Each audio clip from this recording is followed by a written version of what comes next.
Nung naging tatay ka, anong na-realize mo sa buhay? Nagets ko na yung sinasabi ng papa ko na parang siya yung nasasaktan pag kailangan niyang magalit sa akin.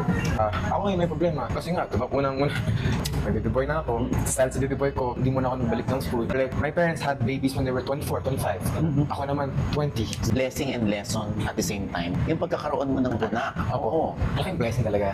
Yung mindset ko, wala yun before, nung wala pa akong baby. Nagkanak na ako, nag-aral pa rin ako. What I'm trying to tell you is, when you come to my point, don't try to be more like me. But if you do come to this point na nagawa mo na at andyan yung responsibilidad mo, kailangan mo panindigan. So if you really want a good future for your family, pagandaan mo na ngayon. Para pag nandyan na siya, hindi ka na parang katulad ko. Hindi lahat tayo swerte. Kaya, thank you Lord na lang talaga. Kasi kahit ako, gago ako, ganun.